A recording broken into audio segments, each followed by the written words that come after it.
Hello and welcome, I'm Teferi Assefa. His research into indigenous music went on for years, and he eventually produced Origins, a new album that he recently released. And one of the pieces in this album, Gamo, made it to the top, the list of 20 in the world music charts Europe. Well, a percussionist, Teferi Assefa is also an ethnomusicologist who manages the Nagarit band. A very warm welcome to the program. Thank you so much for having me. So your latest album, Origins, is now in the charts. In the charts, it's in the world music chart, 10th in that list. Exactly, number 10 now, and in one of the top magazines in London, it's number 2. One of the songs, our song called titled Arbamich. Yeah, Arbamich is from Gamo area. It's number 2 now, so it's doing very well now. What makes it so special to get into that rank? I think the tribal sound I sampled on the songs, especially, that was the main idea I had when I do the album, to feature the original sound of the tribes on the front, to bring the sound on the front instead of having them at the back of the music. So that was the main idea, to have the traditional tribal sound as the same level as the instruments or as a singer. So I think that makes it different than the regular jazz albums. So that's, you basically try to make them stand on their own. Exactly, like featuring the tribes on the front. That was the main idea of the album. Featuring the tribes meaning? Like vocally, like, their sounds. I had a chance to travel around Ethiopia and collect samples from different tribes, actually like around 46 tribes. So after I came back, the idea was like, to use the samples of the tribal vocal parts to bring it on the front of the music. Right from the source. Exactly, straight from the field, sometimes from the village, and even from the forests. So straight from there, and put it on the album, on the music on the front. That was the main idea. So you had a blend of sorts, right? Exactly. Can you explain? Yeah, like for example, if you take Gamo, the title is Arbamich, the actual title.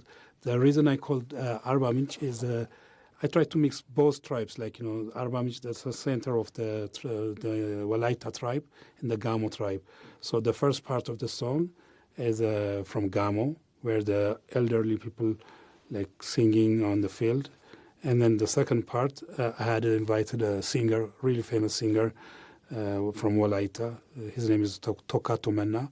So you can hear the Gamo tribes at the same time the Walaita tribes. So I was trying to mix those tribes to bring them in the center of the music, where actually, like, Arbamich is the center of for both tribal people.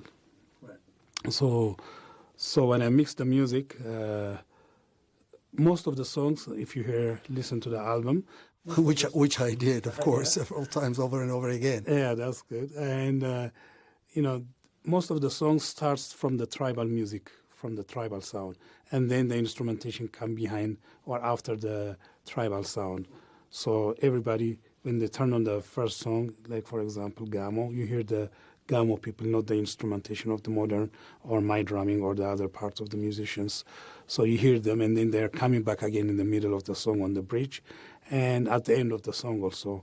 And I was trying to put them on the front, means like 40% or 50% of the song are covered by the tribal sound of the indigenous people. Wasn't that a bit challenging to create that mix? Yes. Or was it seamless? Was it just flowed like that? No. No, it takes time because I had to do my research first. That's the main idea. What type of rhythm will work with them? So some of them I created my own rhythm, like that will blend or feature exactly without losing the authenticity of the tribal movement or clapping, or stomping their music, like with their feet. So what I did was like the first basic idea was to do the research, not only do the music first, listen to it like for a couple of months, weeks, even years, and then try to find the exact rhythm that will work for the music. That was the basic idea. And then after I got the rhythm, I start adding up the bass line, the horn sections, working with my musicians. And it took time, really. It's like, it's not only music, it was also a research at the same time. without losing the authenticity of the tribal music. So you've been researching this for how many years? I know for a decade plus? Exactly like now 15 years since I came back here to Ethiopia. The first thing I did was traveling around to the remote areas where the 56 tribes live, especially in the southern part. So that was the main idea. So you're talking basically about indigenous music, right? What makes music indigenous? Actually, every tribe, everywhere, they have their own tradition, including music. But there are influences, right? What type of influences? They don't stand on their own, or whenever there is cultural influences, there is sharing, you know what I'm saying? I mean, there might be similarities, but, every tribe in Ethiopia, especially in Ethiopia, each tribe, they have their own different type of music, really. For farming, they have something. For funerals, for weddings, for kids, so work songs also. So that was the main idea. I went outside of Addis to collect those samples. So the research I did was after my research, I called it indigenous because I don't want it to be Ethio jazz.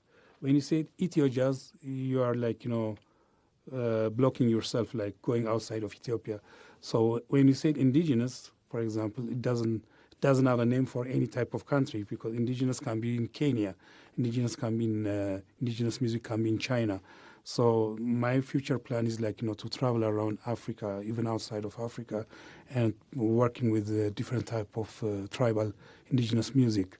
So at this project, I'm working with I did a job with the Ethiopian tribal music. So I prefer to call it indigenous, which means authentic sound of the Ethiopian tribes. Without blending with any or mixing or adding any other type of vocal, especially vocalization from. But how clearly indigenous could those pieces be? Because there are influences. There is so much trade and commerce. There is movement of people, and with that comes, of course, the adulteration of what could have been indigenous. In the real sense of the term in the years past. Yeah, for example. They couldn't stand the way. Yeah, the reason on this type of, especially on the Nagarit album, I had also some interviews with the elderly people. And they told me some of the songs have been there for centuries. So without blending with any other culture, or even without blending with any type of modernization.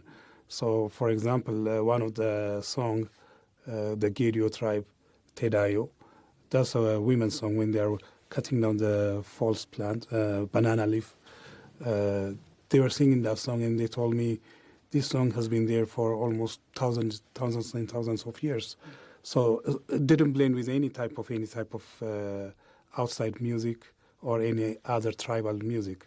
So they said it's in Gedio language, in their own language, and they said their ancestors were singing those songs. The same thing with Konso music, the one we did on the album. They've been there, the song was there for centuries. So I was trying to collect more authentic indigenous sound from that land. Is it your job? Do you think it is your mission to keep the integrity of those pieces intact? Yeah, I mean, it's really hard. And remain unadulterated for the years to come? Is that what you want to achieve through this album? The first idea is to collect the samples, because we are losing them. The younger generations are not learning this traditional or tribal music. So the first part of the idea was to collect and save them, and then the second part was how we are going to integrate them with the new type of music. Because if you keep them traditionally, I don't think we're going to have any interest, especially the younger generation. I don't think they will have any interest listening to that type of music. But the other way is blending them with the new modern style, with jazz, it might be with hip-hop, with any style of traditional modern stuff, so we can have the new generation will have both sides of their own tradition. For example, they have their own indigenous sound at the same time, their modern music at the same time. So yeah, I want to keep first, preserve them as a music teacher. I want to preserve those cultures. The second is passing the idea and the information to the next generation. That's the main idea. So you have the audience in mind when you produce this? Yes, exactly. Like, I don't want to produce something like people don't listen. I want to produce something like, the younger generation and the older generation will have interest on that. So in this album, you not only have pieces from the Ethiopian periphery, they are traditionally known, like the Kafa, the Gidio, the Yem, the Ago, and so on and so forth, but also you tap into the resources in the highlands, in the Oromo, in Tigray, in the Amhara. Mm-hmm. Yeah, I mean, Ethiopia is a vast country, like, especially musically. We have more than 85 tribes, so I was trying to touch little by little. I mean, I don't get even halfway, but yeah, I don't want. I mean, it wasn't like, I didn't plan for it. It just came up like, when I heard that song, I said, okay, let me learn this music and then I'll put it on the album. So actually, it happened to be some from the north, some from the south.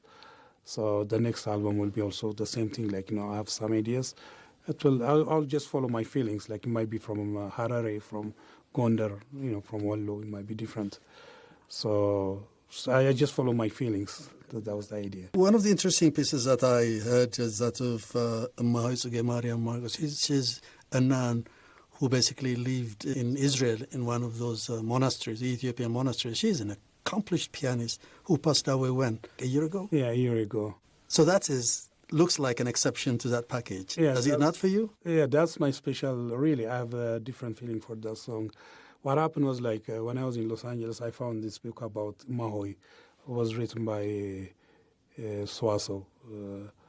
And I think she happened to be her family members. So she wrote a book about Mahoi, her childhood, her biography.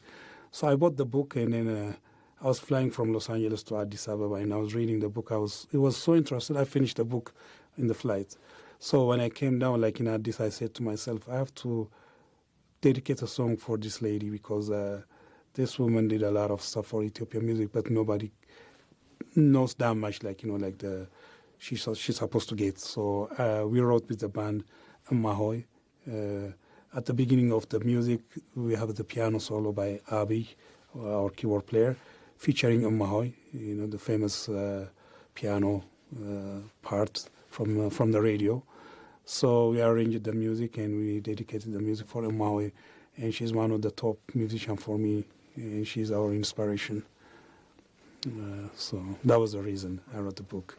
Except for the accolades that we see, the rave reviews that we see in the papers and so on about this album Origins, it probably would be too early to know. But how well received is your album by the audience? Outside of Ethiopia, it's really well received, especially in Europe and in America. And in Ethiopia, we are planning to do a CD release concert. It might be like, in a month or two. So, but outside of Ethiopia, it's really doing well, and especially I think the samples and the tribal sounds and their voices are interesting for the European audience. Maybe that's why it's received very well in London, in Paris, in Holland, even in America now, in Japan.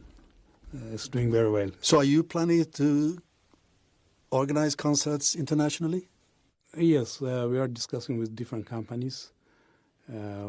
Maybe next year we might be traveling around Europe, but it's not finalized yet, but we're just waiting for that. I'm planning to promote Ethiopian there. So this album was produced by Buddha Music, basically the company that Francis Falsetto, who also produced the Ethiopic series. Yes, exactly, by Francis Falsetto. And they have another new branch called Ethnosonics. It's a sister company for Ethiopics. Yeah, sorry. Now they are producing the new style of Ethiopian music under the Ethnosonics. They have a lot of different bands and musicians on that branch. So we're going to see more of this sort in the years ahead, you think? Yes, under Ethnosonics, exactly. That's what they're planning to do, promoting and producing the younger artists. Because the Ethiopic series is more into 50s and 60s of the Ethiopian Golden Age. But Ethnosonics is for a modern style of Ethiopian music. So I'm sure they will be there for the future. Thank you very much for your time. We wish you good luck in your future endeavors. It was a pleasure having you on my show, Teferi. Thank you so much for having me.